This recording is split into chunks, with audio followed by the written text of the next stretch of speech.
진정한 작가에게 매 작품은 성취감을 넘어 무언가를 다시 시도하는 새로운 시작이어야 합니다. 그는 언제나 자신이 이루지 못한 혹은 다른 이들이 시도했으나 실패한 무언가에 도전해야 합니다. 그러고 나면 때때로 큰 행운이 따르는 성공을 거두게 됩니다.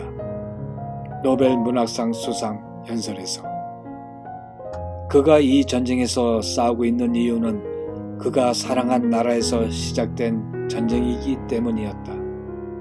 또한 그는 공화국을 믿었다. 그리고 그것이 패배한다면 그것을 믿는 모든 사람들의 삶은 견디기 힘들어질 것이다. 누구를 위하여 종은 울리나에서 파시즘은 항상 낙담한 사람들에 의해 만들어진다. 1933년 7월의 편지에서. 시시때때 김원준입니다. 오늘은 1954년 노벨 문학상을 받은 해밍웨이에 대한 이야기를 전해드리겠습니다. 해밍웨이는 셰익스피어와 함께 영문학을 대표하는 인물이라고도 합니다. 그의 작품으로 세상에 잘 알려진 노인과 바다 그리고 누구를 위하여 종은 울리나로 세계 문학 역사상 허무주의의 한 축을 만든 작가이기도 합니다. 그는 윌리엄 포크너와 함께 2차 세계대전 시 유럽의 문학 주도권을 이 두 사람에 의해서 미국으로 넘어가게 됩니다. 해밍웨이는 20세기의 대표적 작가로 그의 작품에는 극기주의, 허무주의, 하드보일드 스타일과 강인한 남성상 등이 그의 작품에 잘 표현되어 있습니다. 그러면 지금부터 해밍웨이가 직접 체험한 전쟁 그리고 작품과 살아온 생애를 플로리다 키웨스트로가 함께 찾아가 보도록 하겠습니다. 1899년 7월 21일 의사인 아버지와 성악가이면서 예술을 사랑한 어머니 사이에 6남매 중 장남으로 태어났습니다. 그는 유년 시절 일리노이주 오크파크에서 자랐으며 어렸을 때 어머니의 강요로 여장을 하여 외출을 하게 되는 일이 종종 있어 어머니와 평생 사이가 나빴다고 합니다. 해밍웨이의 아버지는 사냥과 모험을 좋아하며 남자답고 똑똑하였던 아버지를 평생 존경하였으며 자신의 롤 모델로 삼았다고 합니다. 해밍웨이는 고등학교를 마친 후 1917년 지방신문사인 캔사스시티 스타에서 인턴 기자가 되었습니다. 몇 달 동안 기사를 쓰면서 지내다가 1918년 적십자의 일원으로 군에 자원하여 이탈리아 전방에서 구급차 운전병으로 근무하게 됩니다. 1918년에 전쟁에서 심하게 부상을 당해 집으로 돌아와서 참전했던 전쟁의 경험에 대한 글을 쓰게 되는데 이 글이 무기여 자리거라의 기초를 형성하게 됩니다. 그는 캐나다 토론토에서 토론토 스타즈의 프리랜서 기자로 지냈으며 특파원으로 파리로 건너가 거트루드 스타인 등과 사귀며 소설을 쓰기도 했습니다. 1921년 해밍웨이는 헤들리 리처드슨과 첫 번째 결혼을 합니다. 그리고 헤들리와 파리로 이사를 가게 됩니다. 거기에서 접한 소위 잃어버린 세대라 불리는 1920년대 근대주의적 작가들과 미술가들의 영향을 받습니다.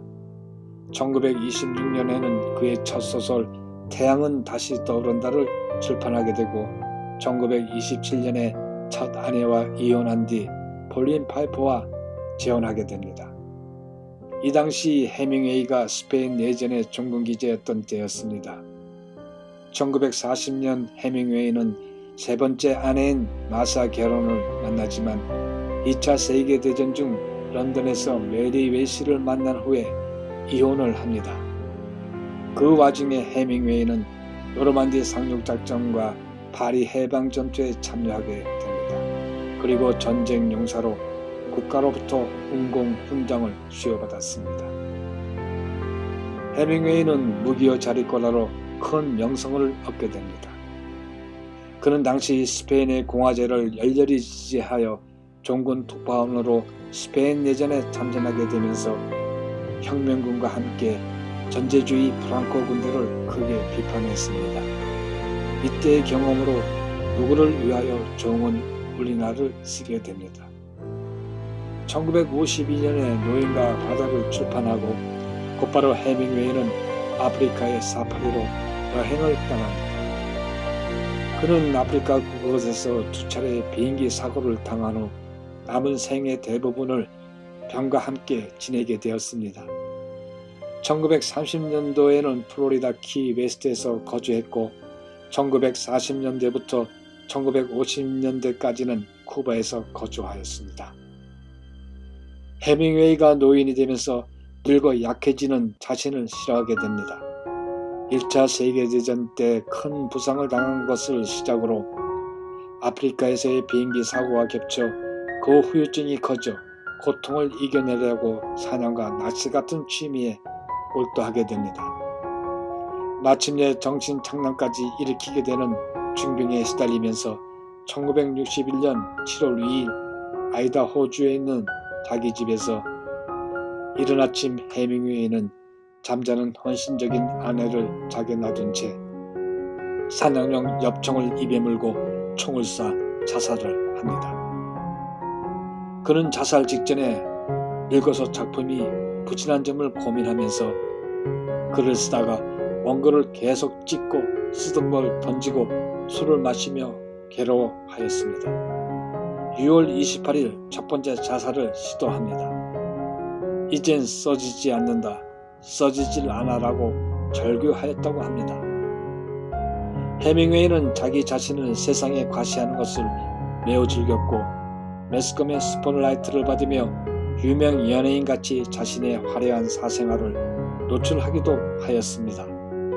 또한 그는 유명 인사들을 집으로 초대해 파티를 즐겼다고도 합니다. 아이러니하게 해밍웨이의 자살한 이유의 하나가 자신이 늙어 세상에 관심이 멀어지는 걸 견디지 못했던 것이라는 얘기도 있다고 합니다. 해밍웨이는 사생활이 문란해 여러 차례 결혼과 이혼을 반복합니다.